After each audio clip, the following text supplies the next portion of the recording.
Welcome to the Four Borders podcast. Dave, Alex, hey man. how you doing? Well, you want to talk a lot of fantasy, so I figured why cut this night short? Let's just jump right back into it. Still Sunday night, November 26th, week 12 of the NFL season. It's about 10:13 Eastern Standard Time. If you haven't already, then please like and subscribe to the Four Birdies podcast channel here. You can just go down below and do all that. We really appreciate it. Dave, I know you want to talk about some fantasy that you observed today. I mean, not just fantasy, because I'm sure you want to talk about a lot of your fantasies. But I'm not your psychiatrist, so let's just keep it strictly football. How about that?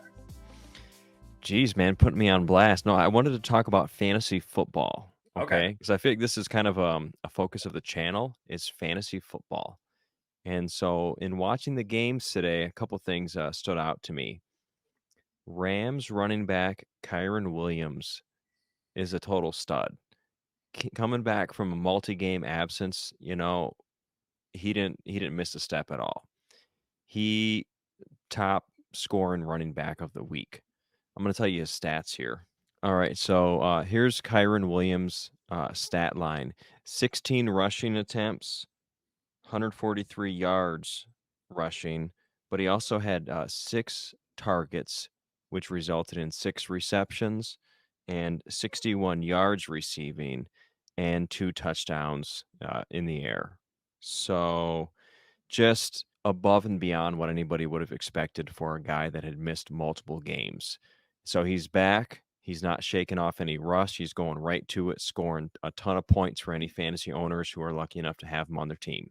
Whose team is he on? He's on Harold's team, it looks like, Lady Bangkok's. Man, he put up numbers. I figured he was on your team, but no, he's not. You just had an eye on him, huh? No, yeah. And the funny thing is that Harold has him, and Harold still got stomped by me.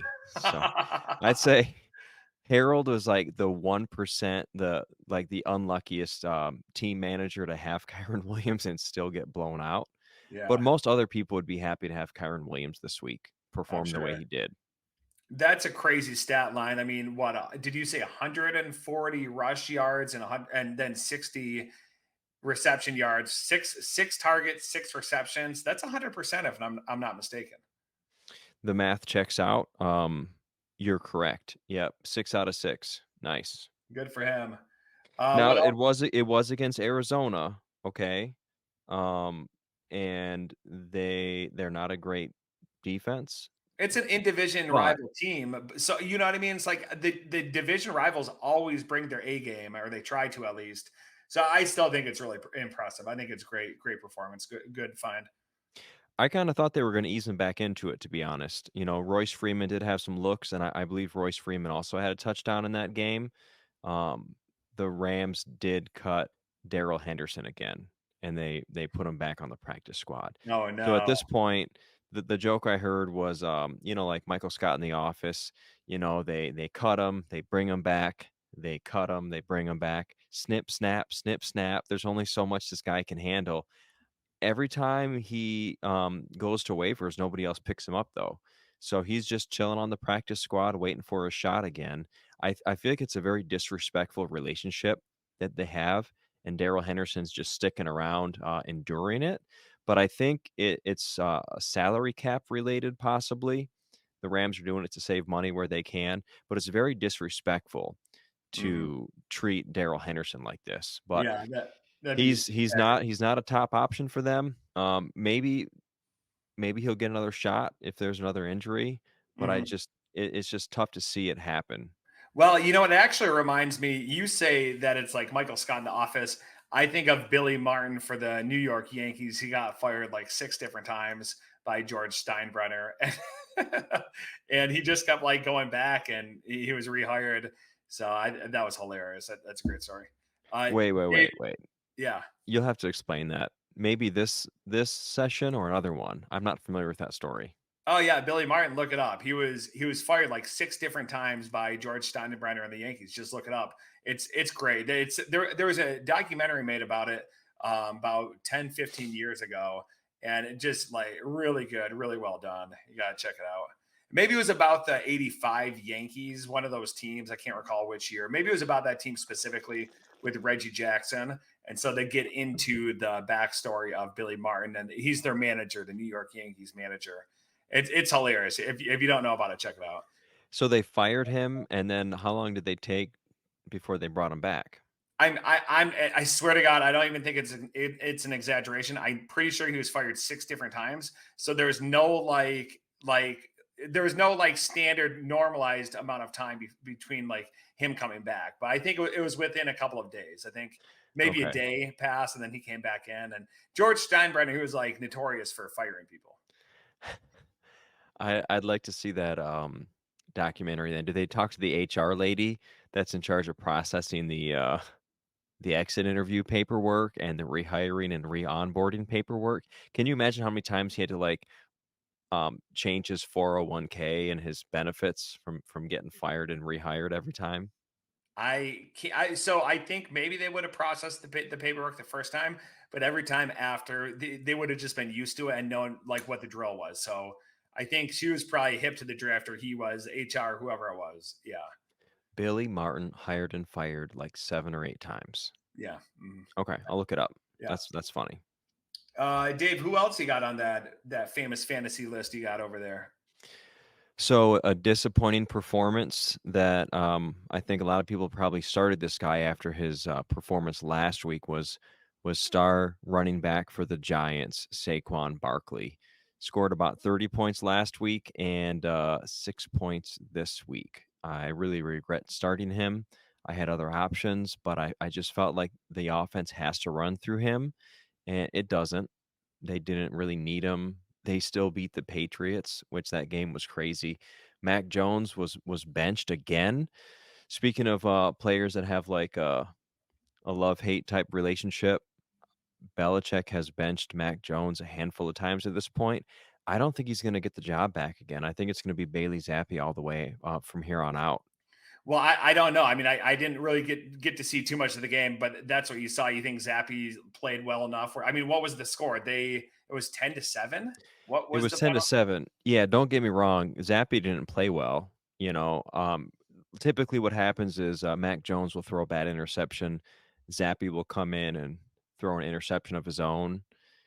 Zappi does not inspire that much confidence, I don't think. Although I think on his first drive they did end up scoring points, but he's not the long-term answer for the Patriots at this point. I think Mhm. Mac Jones is just kind of ruined there. I think he's been given fair shakes at turning it around. But the Patriots are a total mess right now, and I think the best course of action is to release him, trade him. I think he would do better in another environment with another team, but I think he's done as a Patriot right now.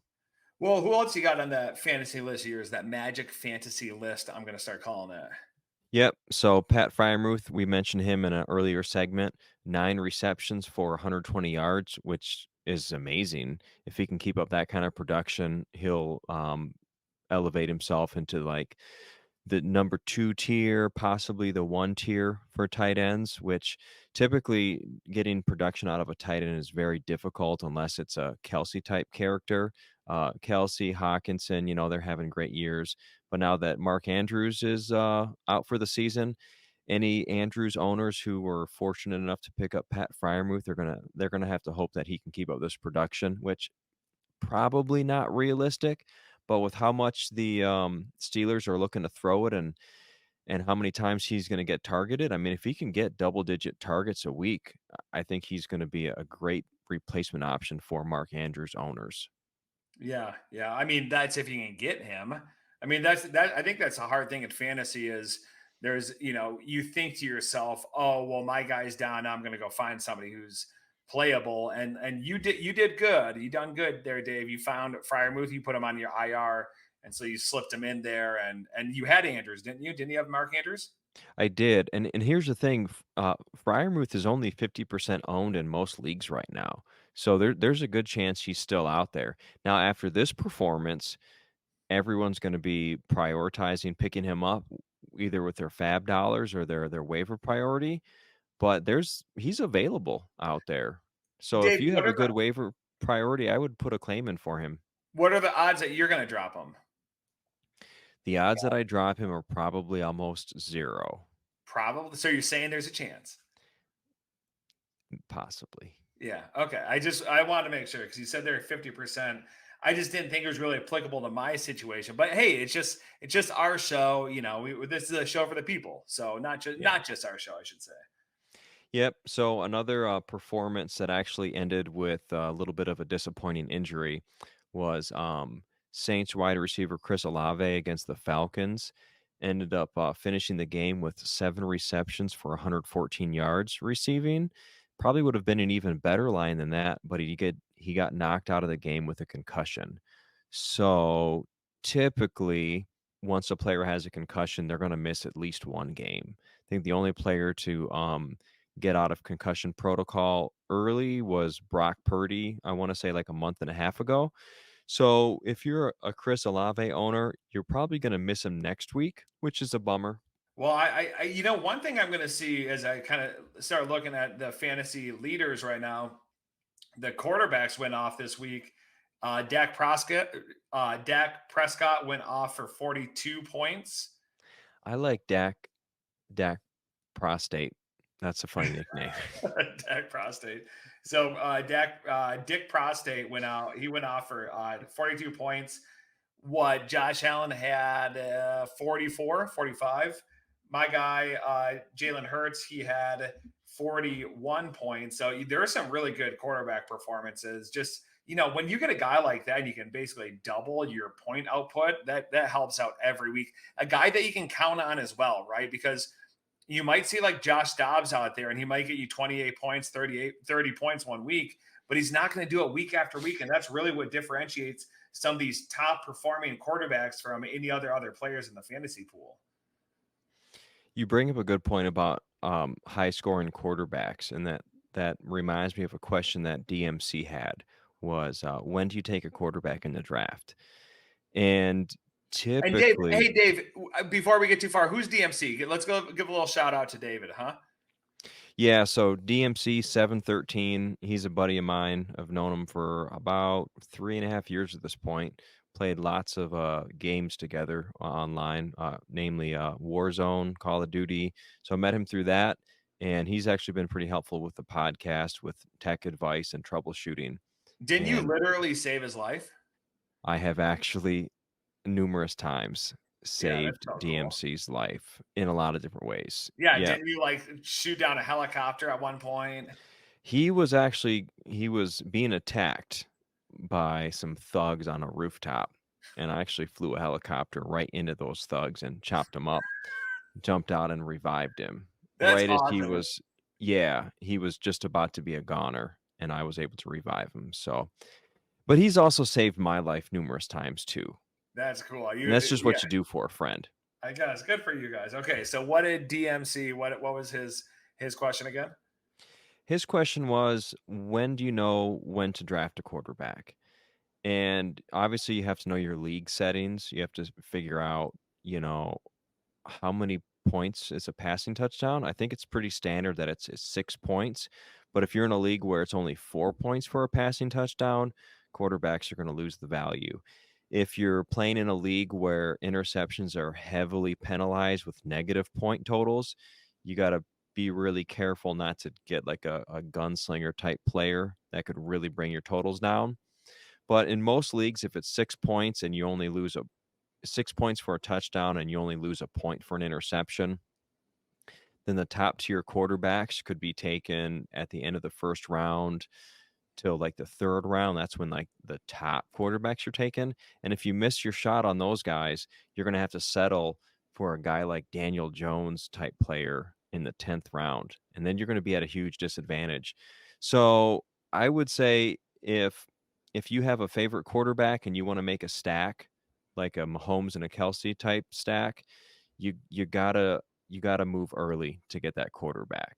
Um, I think if you're getting like one of those set it and forget it type quarterbacks like a Jalen Hurts, I think it's okay to reach for them in the second round because he's such a difference maker at this point.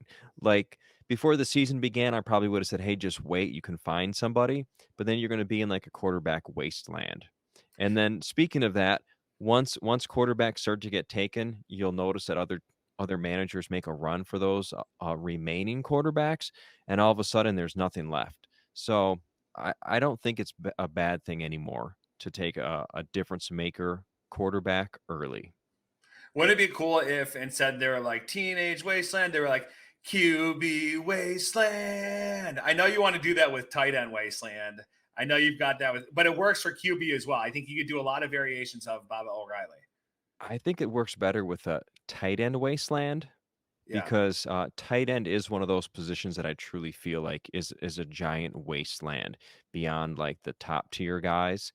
And so we should do a segment one of these days. I feel like you probably have a great singing voice, Alex. You should do the tight end wasteland. It's okay. Quarterback wasteland, QB wasteland Yeah. doesn't have the same ring to it, I don't Yeah. think. Hey, Dave, what else doesn't have the same ring to it? What Feldman does not have the same ring as Joe Burrow? Who is the guy from Cleveland? Or who is the guy from Cincinnati, the new QB? Jake Browning. Jake Brown, way off. Samsonite, I was way Yeah. off. you, Uh, you well, the well, reason I mentioned that is because I'm looking at Jamar Chase's output today. He had 12 points, and that's got to hurt. Now I probably reminded everybody who's watched since day one that I drafted Jamar Chase, but I will say with Burrow not in there, I feel like that's really going to limit him. And so Chase did not have a great fantasy day. And then you know what else is also interesting? Justin Jefferson plays Monday Night Football tomorrow night. We don't know if he's going to play or not. So how if you've got him on your team, then what are you going to do there, Dave? okay, so for this week, I don't think he's gonna play. And if you have him on your team, at this point, most of your other options have already played, right? So it's too late to try to play him now. But if for some reason you have somebody like a KJ Osborne or a Jordan Addison and a Justin Jefferson, and Jefferson's active, you have to play him. You can't bench him at this point, but you've put yourself in a tough position because he could be on a snap count. I think he'll do just fine with Josh Dobbs throwing him the ball. Hamstring injuries are like notoriously tricky. He's taken his time to recover on this one, and he has come out and said, "Look, I don't care about your fantasy team. I want to make sure that I'm healthy." And that's smart.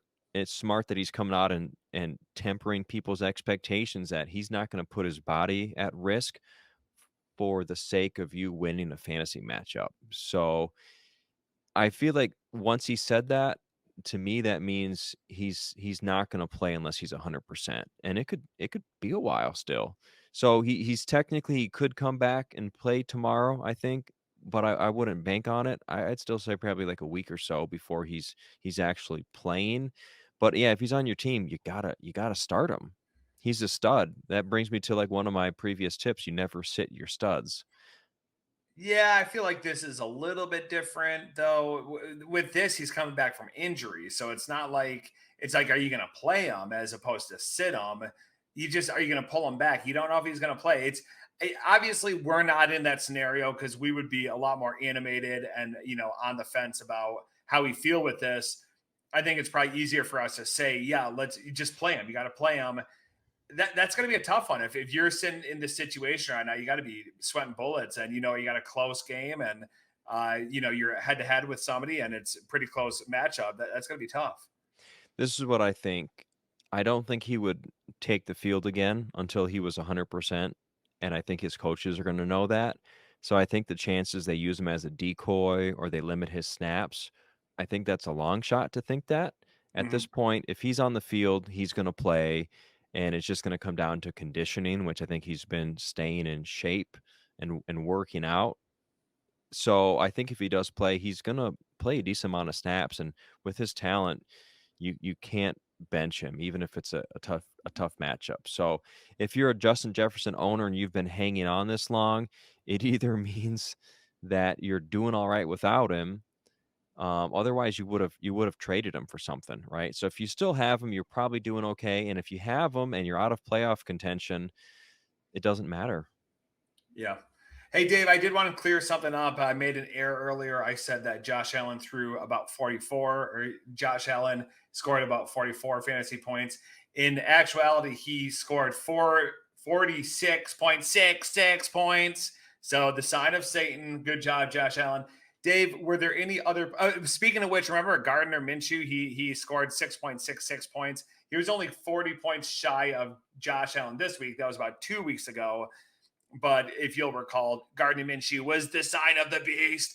Dave, is there anybody else that you want to talk about from this fantasy? Before I got the producers are chirping in my ear, so we got to wrap this baby up. Anybody else that tickles your fancy?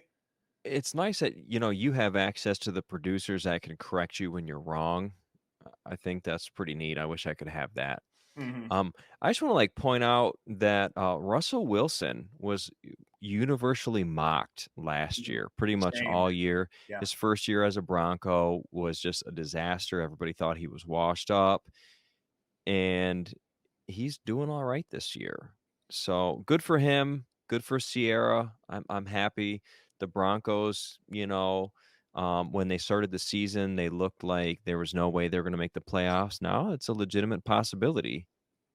Yeah, I guess Nathaniel Hackett's name should be mentioned as well because he was the head coach of the Broncos last year. Of course, now he's the offensive coordinator with the Jets.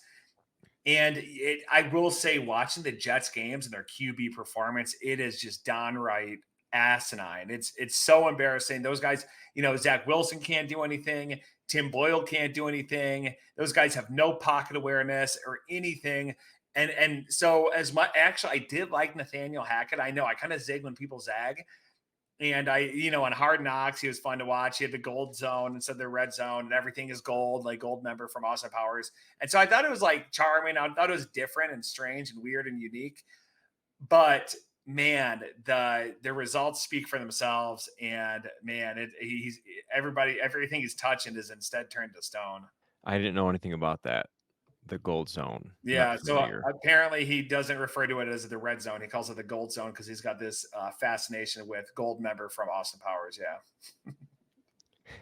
I'm gonna have to do some research on that. You got to. Yeah, you got to do that in Billy Okay, Martin. so we Yeah, got Billy Martin and Nathaniel Hackett's obsession with gold member. Okay. exactly.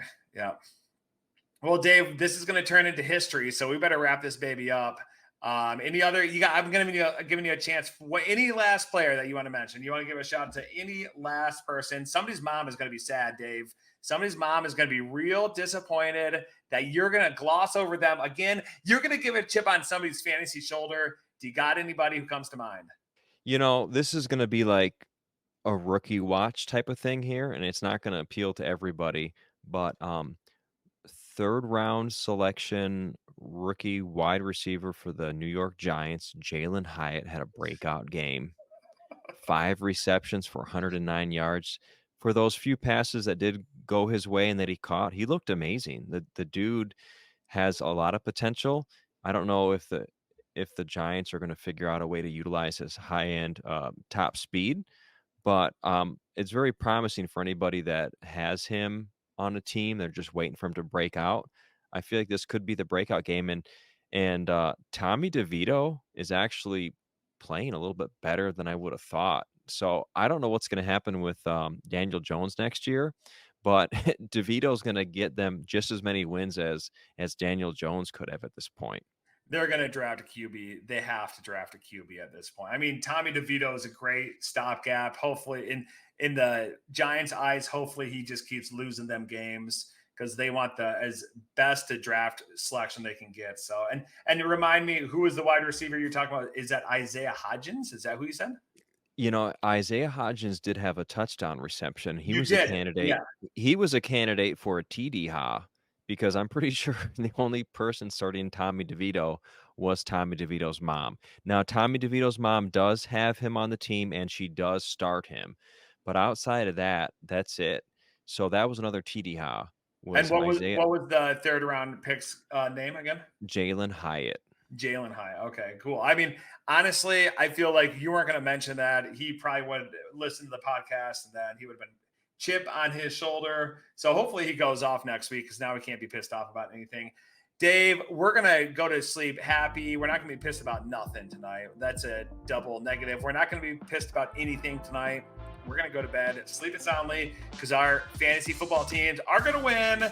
And we're going to be sitting pretty come Monday night, Tuesday morning. So I'm looking forward to it, buddy.